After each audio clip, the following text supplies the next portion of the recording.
Hola, muy buenas tardes a todos y a todas los asistentes del ciclo sindical 2021. Hoy damos inicio a la clase número 8 llamada Constitución y Seguridad Social, la necesidad de comenzar desde cero. La clase de hoy será dictada por tres personas. Primero, Pauleta Alvarado, quien es la directora de la Escuela de Formación Sindical Criterio Bless. Matías Colina, quien es el director del Departamento de Educación Sindical, y yo, Daniela Arredondo Escobar, que actualmente me desempeño como codirectora de la Escuela de Formación Sindical Criterio Bless. En la clase de hoy tenemos una tabla de contenidos, lo cual van a abordar las materias que vamos a conversar durante la clase. Primero, hablamos de qué es la seguridad social. Segundo, qué modelo de seguridad social tenemos. Y tercero, por qué debemos cambiarla. Y último, cuarto, qué es la visión comparada de los sistemas en el mundo. Antes de comenzar, espero que todos ustedes y sus familias se encuentren muy bien debido al contexto de la pandemia del COVID-19. Además, queremos aclarar que por tema de tiempo y organización, abordaremos solamente en extenso el sistema de pensiones, dejando a la clase siguiente el desarrollo de seguridad y salud en el trabajo. Bueno, damos inicio al punto número 1. Se trata, ¿qué es la seguridad social? ¿Cómo se conforma? La seguridad social es un instrumento de justicia social.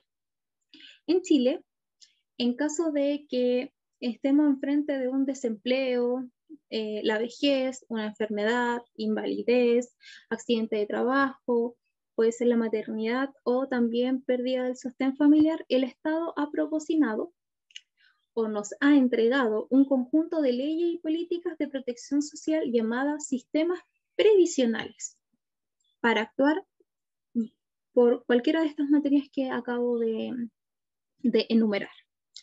La Organización Internacional del Trabajo, más conocida como la OIT, definió la seguridad social como un derecho humano. Y actualmente Chile cuenta con 25 convenios de seguridad social, además del Convenio Iberoamericano de Seguridad Social. La razón de ser de la seguridad social nace del concepto del riesgo social. ¿Qué significa el riesgo social? Es todo evento susceptible de impedir de manera total o de manera imparcial el ejercicio de actividad profesional o disminuir la capacidad de ganancia de la persona. En otros términos, la seguridad social se compone de aquellos riesgos sociales que como comunidad decidimos cubrir. En este sentido, hallamos dos conceptos generales de la seguridad social. Por un lado tenemos las restringidas y por otro tenemos las amplias. De forma que las primeras, las restringidas, suelen asociarse a la figura de los seguros, y las segundas, que son las amplias, hablan de aquellas que tienen como por objeto abolir el sistema de necesidad, asegurando que cada ciudadano tenga una entrada suficiente para enfrentar sus necesidades. Y ambas concepciones, las tanto restringidas y las amplias, comparten un fundamento de igualdad y de ayuda mutua.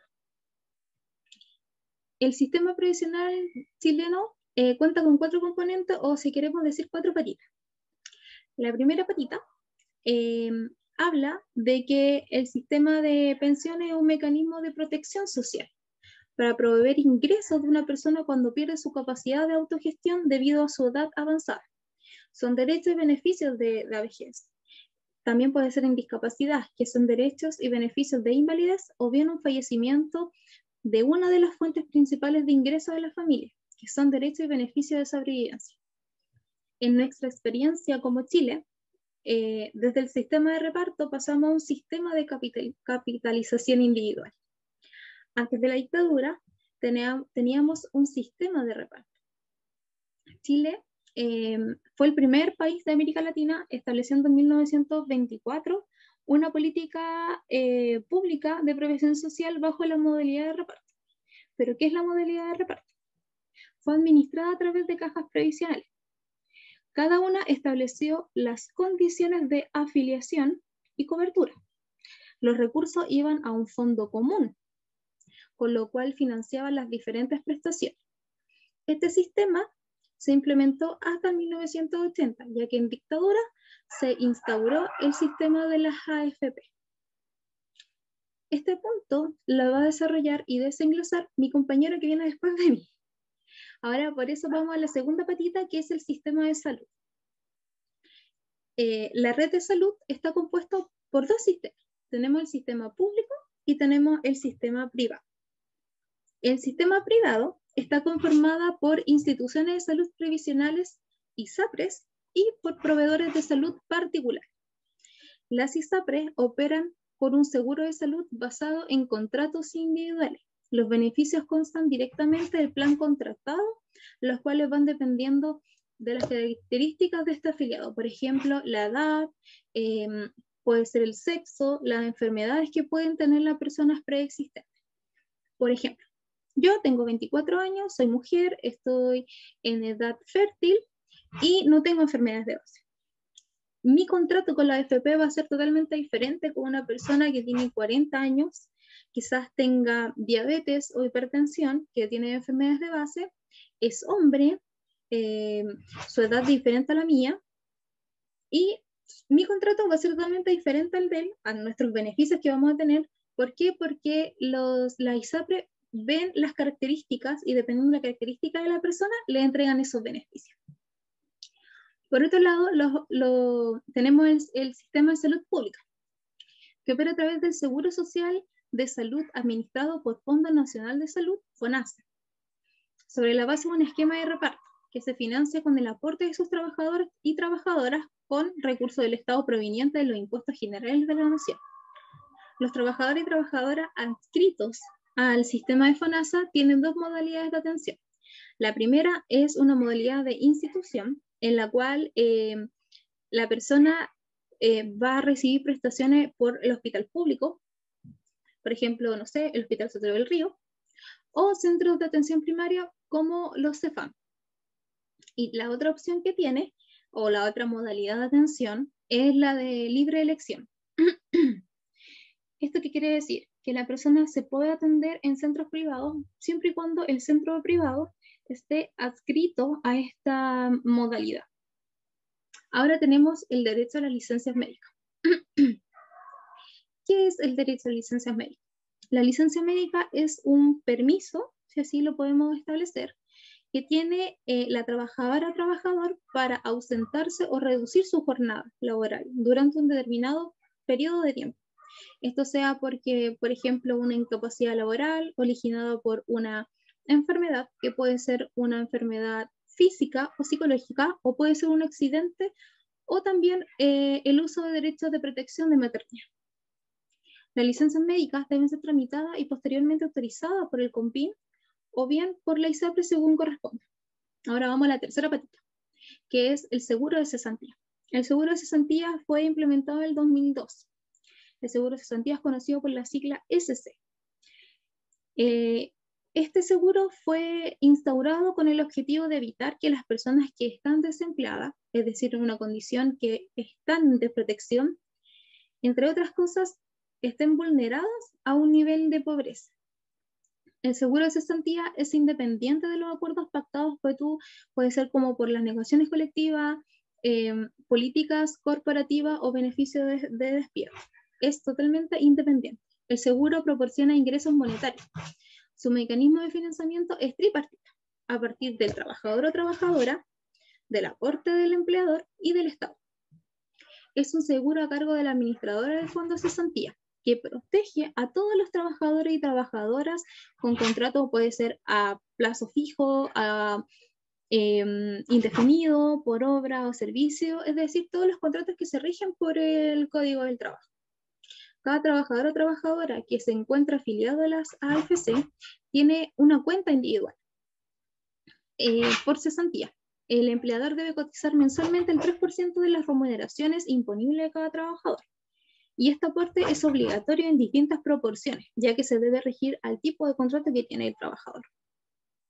Una vez el trabajador queda cesante, este podrá retirar el dinero que ha acumulado en esta cuenta mediante giros mensuales, según sea el porcentaje de la remuneración. En caso de ser necesario, cumpliendo todos los requisitos, el trabajador o trabajadora podrá acceder al Fondo de Cesantía Solidaria, que está conformado por aportes del empleador y del Estado. En caso de cumplir con los requisitos de este grupo de cesantía, se podrá solicitar un subsidio de cesantía que es pagado por el Instituto Provisional Social o la Caja de Compensación. Y ahora vamos por la cuarta patita, que es la seguridad y salud del trabajo. La seguridad o salud del trabajo es el derecho de desarrollar un trabajo seguro que elimine y reduzca de manera significativa las fuentes de riesgo que están presentadas en la actividad laboral. En esta materia se tienen variados textos normativos, ya sean leyes o pueden ser también reglamentos, los que establecen los derechos de los trabajadores y trabajadoras. Los derechos de seguridad en el trabajo se establecen principalmente en el Código del Trabajo en su libro segundo, título primero, que habla sobre las normas generales que establece el empleador, las obligaciones en materia de seguridad y trabajo. Las obligaciones generales se encuentran en el artículo 184 del Código del Trabajo. Y principalmente, o grandes rasgos, encontramos dos. El primero es el mantenimiento de las condiciones adecuadas de higiene y seguridad en las faenas, que habla que el empleador deberá garantizar elementos necesarios para que los trabajadores y trabajadoras puedan acceder a una atención médica de manera oportuna y adecuada. Esto se encuentra en el inciso segundo del artículo 184. Y por otro lado tenemos el mantenimiento de los implementos necesarios para prevenir accidentes y enfermedades profesionales. Un ejemplo sería como la obligación de mantener sillas o asientos a disposición de los trabajadores de los establecimientos comerciales o industriales. El artículo 191 del Código del Trabajo faculta a la DT a ser un ente fiscalizador del cumplimiento de normas de higiene y seguridad. Y la ley 16.744 es aquella que protege frente a un accidente o una enfermedad profesional, asegura a los trabajadores y trabajadoras dependientes tanto del sector privado o público y a los trabajadores independientes que coticen estarán protegidas por el seguro de riesgo, contra riesgo de accidentes del trabajo y enfermedades profesionales. Este seguro protege 4 eventos. El primer evento son accidentes del trabajo. Se considera un accidente del trabajo una lesión que puede sufrir el trabajador o trabajadora o no, con ocasión al trabajo y que le cause incapacidad o le puede causar una muerte. Segundo, el accidente de trayecto. Esto ocurre en el trayecto directo entre la habitación o bien la morada o decir la casa y el lugar de trabajo. O también aquello que ocurre en el trayecto directo entre dos lugares de trabajo, que corresponde a distintos empleadores. También tenemos el accidente sufrido por dirigentes sindicales, este es el tercer punto, que corresponde a aquellos accidentes que sufren los dirigentes o dirigentes sindicales con ocasión del desempeño de sus cometidos gremiales. Y cuarto, las enfermedades profesionales, que son aquellas causadas de manera directa por la tarea que desempeña y que les causa. En caso de ocurrencia de un accidente laboral o de enfermedad profesional, el trabajador o trabajadora afectado deberá comunicarlo a su empleador.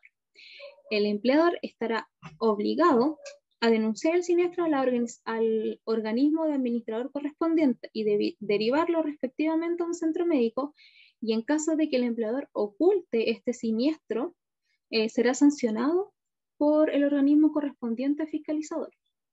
El administrador del Seguro Social corresponde por una parte a las mutuales o por otro lado al Instituto de Seguridad del Trabajo, ¿ya? En caso de que el empleador no tenga convenio con ninguna mutual, podrá ser asistido dependiendo de la gravedad del accidente el empleador. Por ejemplo, si el accidente es de riesgo vital o está muy grave, lo que pide es que sea llevado a un centro lo más cercano posible del accidente donde se encontraba el trabajador.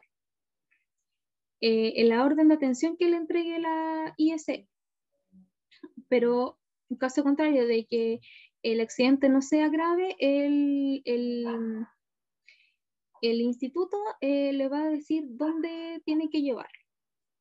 Acá tenemos una tabla, en realidad un esquema, un flujo que acabo de explicar, y ahí de manera mucho más resumida, sobre las 4 patitas que tiene la seguridad social. Por ejemplo, estaba hablando al principio del tema de del sistema de salud. Y acá tenemos que en el sistema de salud, como las prestaciones de enfermedades comunes, podemos asistir tanto a las ISAPRES o a las FONASAs. Y no sé, puede ser un accidente del trabajo, como recién habíamos conversado, que puede ser llevado a la mutual o puede ser llevado al instituto, perdón, no tiene que ser llevado, tiene el Instituto de Seguridad Laboral el cual se encarga. Y habíamos dicho que va a depender mucho de cómo se encuentre el trabajador. Si se encuentra en estado grave, tiene que ser llevado a un lugar más próximo. Y así sucesivamente, ¿cómo se explica este flujo? Bueno, mi primera parte acaba de terminar. Espero que les haya gustado y que haya quedado todo claro. Espero que se encuentren muy bien y cuídense mucho.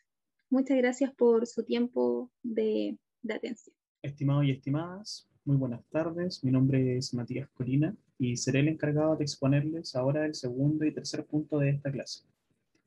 Como pueden ver en la presentación, el segundo tema de esta clase se refiere a qué modelo de seguridad social tenemos, y yo también quiero ahondar un poco en qué sistema de pensiones tenemos en nuestro país.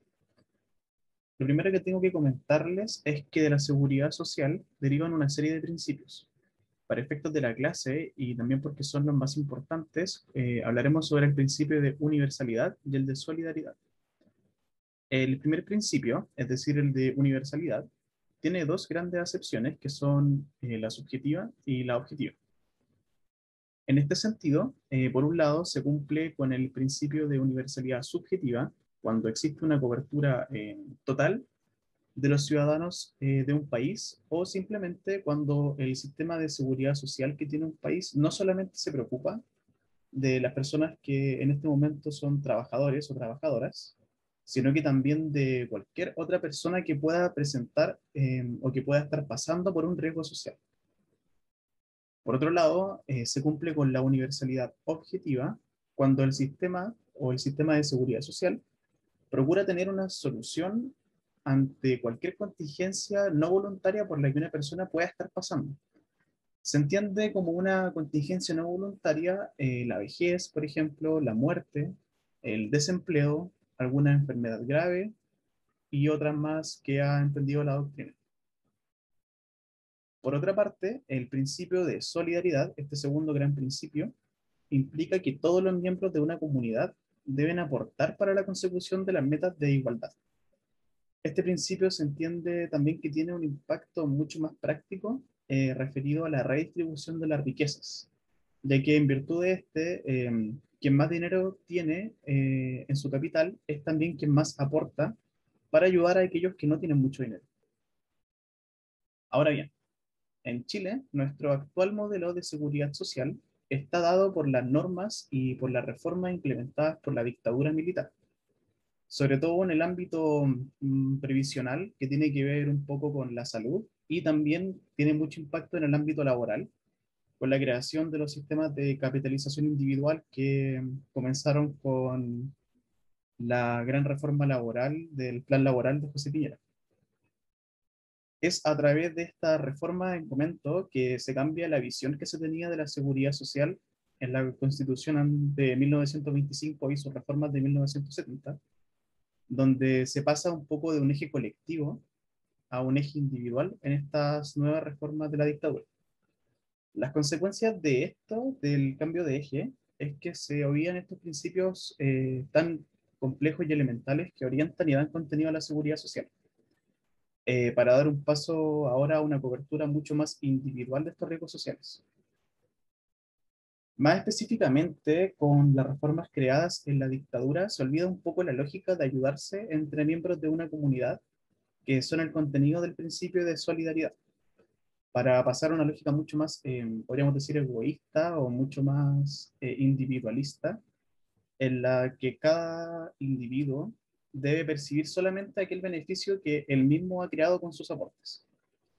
En la práctica, por ejemplo, esto se hace mucho más notorio cuando pensamos en el sistema de pensiones, donde cada trabajador o cada trabajadora tiene una cuenta de ahorro individual, en este momento, por ejemplo, en un NFP, como podría ser Provida, como podría ser Habitat, que va aumentando con sus cotizaciones obligatorias, paulatinamente, mensualmente, y este ahorro no es un ahorro colectivo, sino que su cuenta es de ella o de esa persona, y no tiene injerencia en las demás cuentas de ahorro. Otra consecuencia también que se deriva de estas reformas de la dictadura, en este caso ahora la reforma constitucional que se hizo en 1980, es con la nueva redacción del derecho a la seguridad social, que es nuestro actual artículo 19, número 18 de la Constitución, eh, que considera al Estado como un ente fiscalizador o supervigilador, eh, que tiene que estar constantemente fiscalizando el ejercicio de este derecho. El fin que se persigue con este cambio, que más que nada es como un cambio de concepto, es que los constituyentes de aquella época perseguían con este cambio que el Estado ya no aparezca como un sujeto obligado a las prestaciones que se deriven de los sistemas de seguridad social, sino que solamente aparezca como un garante que se dedique a fiscalizar el cumplimiento de ese derecho o el ejercicio de ese derecho. Cambiando de diapositiva, ahora lo que les quiero explicar un poco es acerca del sistema de pensiones que hay en nuestro país. Es decir, esto es el riesgo social vejez y este es el que se cubre a través de estos sistemas. Nuestro sistema de pensiones, actualmente el sistema FP, tiene las siguientes características. La primera de estas características es que con el decreto ley 3500, que establece el actual sistema, pasamos de uno de reparto a uno de capitalización individual. Este cambio, como ya mencionamos hace un rato, es realizado por políticas de la época, es decir, por la dictadura de la época. En este sistema, el ahorro que obtiene un trabajador o una trabajadora a través de sus cotizaciones obligatorias mensuales es invertido y es reinvertido en herramientas financieras que manejan las AFP. Una segunda gran característica de estos sistemas de pensiones es que nuestro sistema tiene un carácter individualista, como comentábamos anteriormente. Su lógica implica entender que las pensiones no se miden en torno a las necesidades que pueda tener una persona pensionada, jubilada, y tampoco están pensadas en garantizar un mínimo de dinero para subsistir, sino que siguen más o menos con una estructura jurídica de seguro, de asegurar, como los conceptos restrictivos de seguridad social que se revisaron al principio de la clase. Esto significa que mientras más es el aporte de una persona, más alta será su pensión, y por otro lado, mientras más bajo sea el aporte de un trabajador, más baja será su pensión. Obviamente esta característica tiene mucha injerencia o se ve muy enraizada con el sueldo que gana una persona, porque por más bajo que sea, o sea, a más bajo que sea el sueldo, menos dinero es el que va a ingresar al fondo de ahorro individual. Una tercera característica es que nuestro sistema de pensiones carece o se encuentra con ausencia del principio de solidaridad tan importante que mencionábamos anteriormente. Esto es porque en los sistemas de capitalización individual no hay intentos o no se conocen intentos de igualación o de redistribución de riquezas, que son el contenido esencial de este principio. Una cuarta característica que tienen estos sistemas o nuestro sistema de pensión es que tiene mucha relación con la primera, y es que la administración de estos fondos individuales se entrega a los privados. Es decir, la administración se construye también bajo una lógica de mercado, podríamos decir, porque con esto se espera que los privados creen diversas personas jurídicas, en este caso son personas de sociedad anónimas, con el fin de que compitan entre ellas y así se maximice la eficacia de los recursos que administran, donde también aquellos que tengan una cuenta de ahorro individual pueden elegir como cuál de las AFP es la que mejor distribuye el dinero o la que mejor invierte el dinero. Finalmente, la quinta característica tiene relación con el rol que el Estado posee, y esto ha pasado por tres roles que voy a explicar como muy sumeramente. Y es que el Estado tiene un rol de fiscalización, de asistencia y garantizador. Para no detallar mucho, como les decía, basta indicar que en principio, según los fines que se buscaban y según los fines que buscaban los constituyentes de la época, el Estado solamente se iba a encargar de fiscalizar o de supervigilar la administración privada de los fondos de pensiones. Pero con el paso del tiempo, sumado a las falencias de nuestro sistema, es que el Estado debió también ayudar a aquellas personas que no lograban una cobertura mínima o digna para poder subsistir. Por eso es que se habla del cambio del Estado desde la fiscalización a luego la asistencia y posteriormente la garantía de proteger a las personas que no logran tener una cobertura digna. Finalmente, voy a expresar una crítica a el sistema de seguridad social, específicamente al de pensiones en Chile, que tiene que ver con la necesidad de cambiar nuestro sistema de seguridad social. En este punto, más que nada, como para facilitarme un poco la exposición, quiero ofrecerles dos categorías de crítica. La primera es una crítica un poco teórica o doctrinaria, y la segunda una crítica empírica. Para sintetizar un poco la crítica teórica, tenemos que comentar que según la normativa que tenemos actualmente en nuestro país, directamente se niega el sistema de seguridad social. ¿Por qué decimos que se niega este sistema de seguridad social? Porque en el momento en el que se introduce la posibilidad de prevenir individualmente y no colectivamente los riesgos sociales, a través de esta lógica de mercado, es que abandonamos ese principio tan importante que es el de solidaridad, y por lo mismo no podemos comentar que nuestro sistema es un sistema de seguridad social como tal, sino que es otro distinto que no entra en ese grupo. Es decir, que nosotros actualmente no tenemos un sistema de seguridad social como tal. Finalmente, para darles como una crítica empírica, tenemos que comentar que esta dice relación con los siguientes, con los siguientes aspectos. En primer lugar, es que este sistema fue impuesto, como habíamos comentado, en la dictadura, con el plan laboral, con el cambio constitucional, lo que hace que carezca de legitimidad democrática, una legitimidad muy importante, porque los sistemas de seguridad social son una forma de democracia social. En segundo lugar, específicamente el sistema de pensiones de nuestro país está pensado para que las personas trabajen durante 40 años sin parar. ¿A qué nos referimos con esto? Y es que el sistema está pensado para que no hayan desocupaciones, para que no hayan enfermedades, para que no hayan trabajos temporales, cosa que es totalmente irreal e inhumana, puesto que todas las personas pasan por un periodo de desempleo o de enfermedad, o trabajos que también se pierden debido a insolvencia del empleador, etc. Y en tercer lugar, siguiendo también el mismo tema, según los datos de No Más AFP, en la actualidad aproximadamente un 60% de los jubilados reciben una pensión básica menor al tercio del sueldo mínimo. Aproximadamente unos 105.000 pesos mensuales es la pensión básica de un jubilado. Espero que le haya servido de ayuda para poder entender un poco los sistemas de pensión y el sistema de seguridad social que existe en nuestro país. Y con esto de conclusión a mi parte de la exposición. A continuación, mi compañera Paulette le ofrecerá una visión comparada con otros sistemas de seguridad social para que puedan entender y ver cómo es que en otros países se garantiza este derecho humano. Le agradezco su comprensión, su escucha, y les mando un gran y afectuoso saludo.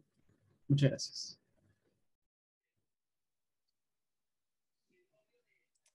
Hola, buenas tardes a todos y a todas. En la última parte de esta clase vamos a realizar una visión comparada de otros sistemas de pensiones en el mundo. Para ello, vamos a comenzar revisando el estudio realizado por Mercer el año 2022. Ellos cada año realizan un análisis para determinar cuáles son los peores y mejores sistemas de pensiones del mundo.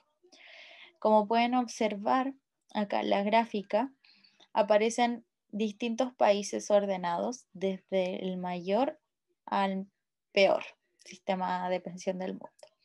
Nuestro país se encuentra en el número 13, por acá abajo de Suiza, y la idea es obviamente poder analizar los mejores sistemas de pensiones del mundo para tener en consideración para la futura discusión en base a los sistemas de pensiones que va a tener el país luego de una nueva constitución. Para comenzar, vamos a realizar un análisis somero de Suecia. Suecia tiene un sistema de pensiones mixto o intermedio, ¿ya? Principalmente su sistema de pensiones se desarrolla en base a dos pilares. En primer lugar está el pilar básico no contributivo o de pensión generalizada y por otro lado tenemos el pilar contributivo obligatorio. El número 1 o pilar básico no contributivo, este pilar consiste en una pensión pública que se otorga a personas de más de 65 años de edad. ¿Ya? Esto con el objetivo de poder ayudar a aquellas personas que tuvieron bajos ingresos durante su vida laboral y por ende su jubilación van a ser más bajas que otras personas de la población de Suecia. El monto máximo que tiene este pilar básico no contributivo es el monto de $975. Este es el monto máximo al cual se puede optar. Estos $975, traduciéndolo a pesos chilenos, a plata chilena, equivale a 721.500 pesos. Esto sacado con un valor del dólar a 740 pesos. Es mucho más de lo que se otorga, mucho más del doble, incluso del triple de lo que de las pensiones que acá se otorgan de parte del Estado. Sin embargo, este sistema tiene algunos requisitos. En primer lugar, debes haber vivido en Suecia por lo menos unos 40 años. De lo contrario, se otorga un monto proporcional a los años vividos en Suecia, con un mínimo de 3 años desde la residencia. ¿Ya? Algunas características que destacar es de carácter público. Es para ayudar a la población que tendrán bajos pensiones y esta pensión generalizada se otorga a personas que tienen jubilación menores a $563 mensuales. Esto, $563 mensuales, equivale a plata chilena 416.620 pesos. También sacados con el dólar a 740 pesos. Todos los números en plata chilena que vayamos a dar será en base a ese parámetro, 740 pesos. Por otro lado, tenemos el pilar contributivo obligatorio, que es el segundo pilar. Este está compuesta por dos pensiones, que es la pensión general y la pensión ocupacional. Por un lado tenemos la pensión general, donde es una pensión pública. En ella aporta tanto el trabajador, por un lado, con un 7% de su sueldo bruto, y por otro lado, el empleador con 10,21% sacado del sueldo bruto del trabajador. Cabe destacar que este 7% que contribuye el trabajador se devuelve posteriormente con reducción de impuestos. Y en caso de que el trabajador llegase a quedar desempleado, el Estado cubre este 10,21% que realiza de aporte el empleador. ¿Ya? Un ejemplo de esto, poniéndolo en base a nuestra realidad y en base al sueldo mínimo actual de Chile, que son 326.500 pesos, es que, por ejemplo, Juanito gana el sueldo mínimo, 326.500 pesos, con un sistema de pensiones general, como Suiza. A estos 326.500 pesos se debe descontar el 7% de este sueldo bruto, aportando el trabajador 22.855 pesos y el empleador aportará el 10,21% del sueldo bruto del trabajador, que saldrá del bolsillo del empleador.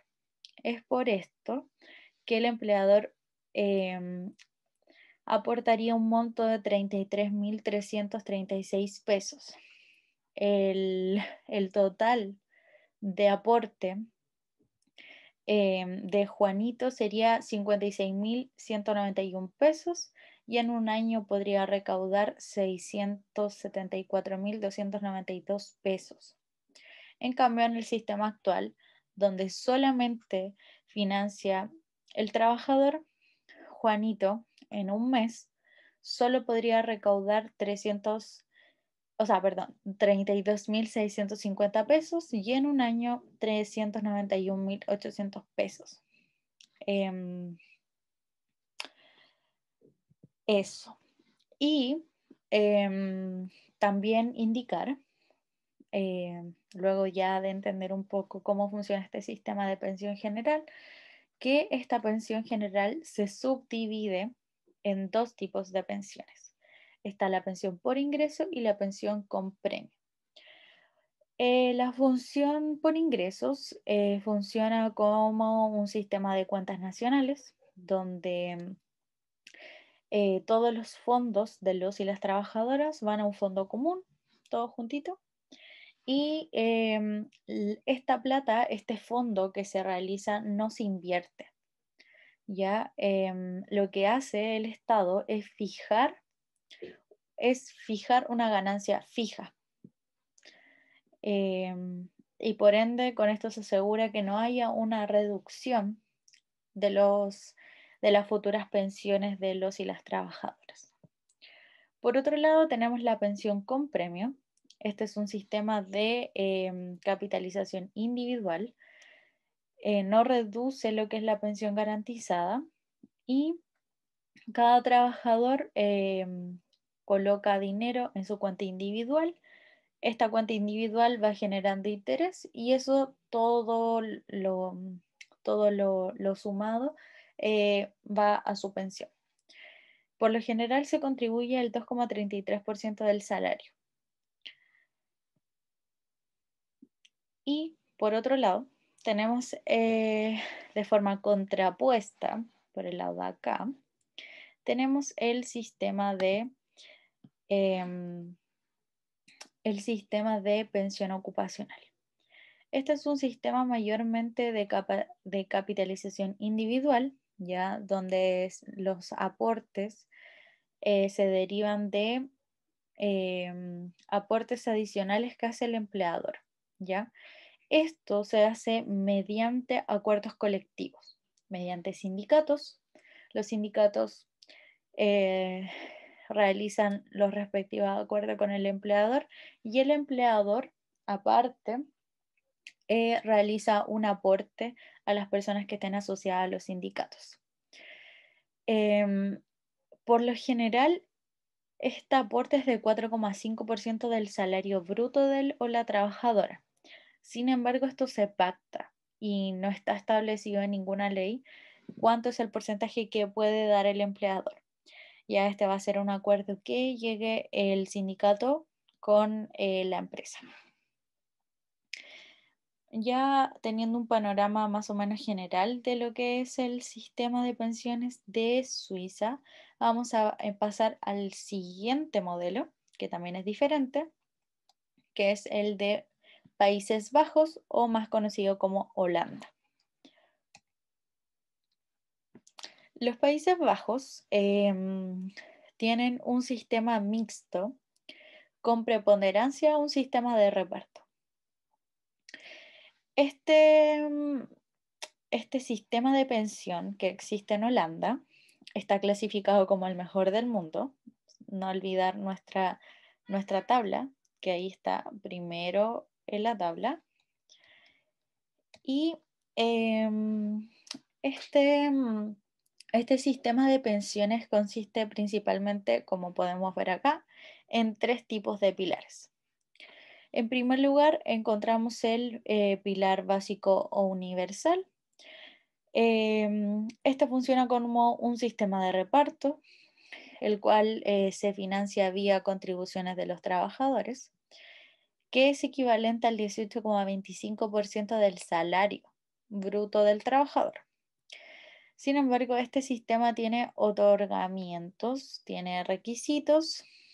En primer lugar, debe haber vivido o trabajado 50 años en el país antes de la edad de jubilación, que en Holanda o en Países Bajos la edad de jubilación es de 66 años y no hay diferencias por género, o sea, es tanto igual para mujeres como para hombres.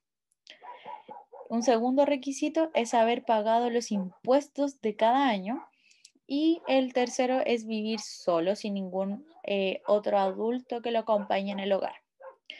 De no cumplir estos requisitos de edad, se otorga un valor ajustado en proporción a los años vividos en el país. Este pilar básico universal, por lo general, es para la población más vulnerable. Y para las personas que no han cumplido 50 años de la residencia, existe existe la oportunidad adicional para los adultos mayores que se le otorga un suplemento de $1.520. Ya, $1.520 sacado en moneda chilena son 1.124.800 pesos. Recuerden que estos valores son con el dólar a 740 pesos. Estos fondos, sin embargo, no se pueden retirar anticipadamente. Como podemos ver acá, tipo spoiler, este pilar, que es el pilar que vamos a ver a continuación, se puede retirar anticipadamente. Sin embargo, este pilar universal no se puede retirar anticipadamente. Y bueno, como les comentaba, ahora viene el pilar ocupacional, que es el segundo pilar que está compuesto este sistema de pensiones. Este es un sistema privado obligatorio para la mayoría de los trabajadores y trabajadoras del país. Ya acá se excluye lo que son las personas independientes y emprendedores. Por eso se considera que abarca la mayoría. De hecho, abarca hasta el 80% de los trabajadores del país y engloba a casi todos los sectores económicos. Por lo general, este tipo de pensión aportan también los empleadores, un aporte entre 4 a 7% del salario bruto de él o la trabajadora. Sin embargo, esto no es obligatorio. Estos fondos se pueden retirar anticipadamente y este pilar se suma con el pilar básico, se puede sumar ambos pilares. Y en último lugar tenemos el ahorro voluntario. Esto se asemeja a lo que son las APB en Chile. Y en el fondo son fondos privados diseñados para el ahorro previsional que ofrecen acceso a instrumentos financieros y donde estos aportes o ahorros previsionales van generando interés, generando más dinero a futuro. Por último, tenemos el sistema australiano. Este sistema lo quise dejar para el final porque llama mucho la atención porque este sistema es muy parecido al chileno. Sin embargo, tiene algunas diferencias que vamos a destacar. Al ser un sistema muy parecido al chileno, ustedes pueden pensar o ver más o menos por dónde va más o menos el sistema de pensiones que tiene Australia. Y este es un sistema privado, donde se potencian las cuentas individuales, igual que Chile. En el sistema australiano existen principalmente dos pilares. Está el primer pilar, que es de carácter público, financiado con los impuestos generales del país y se orienta a personas que hayan ahorrado muy poco o casi nada para su vejez. Se otorga un ingreso mínimo cuyo monto debe estar sujeto al nivel de otros ingresos. Sin embargo, el monto máximo que se puede otorgar con este beneficio es de $1.162. que en plata chilena sería 859.880 pesos. Esta es la pensión pública solamente. Acá eso no sucede. Claro, acá en Australia tienen altos porcentajes de impuestos, que es de donde por lo general sale esta plata del primer pilar. Tenemos el segundo pilar. Esto es un sistema de ahorro obligatorio donde sus fondos van a los superfunds, equivalente a lo que son las AFP acá en Chile. Estos fondos son invertidos en distintos instrumentos financieros. Sin embargo, y acá donde se hace la gran diferencia con Chile, es que estas inversiones que se realizan tienen un plus. El primero es que las personas pueden elegir sus fondos, al igual que acá en Chile. Sin embargo, también eligen dónde se invierte el dinero. Acá en Chile, nosotros no podemos escoger dónde va nuestro dinero a ser invertido. En cambio, los australianos pueden decidir dónde se va a invertir el dinero de sus ahorros previsionales. Además, en Australia, este modelo nos da una accesibilidad real sobre las inversiones y fondos, otorgándole obviamente confianza al sistema hacia los y las afiliadas. Por tanto, la población australiana sabe qué y dónde invertir porque existe una accesibilidad y educación sobre las inversiones. Por ende, se hacen buenas inversiones al tener los conocimientos adecuados.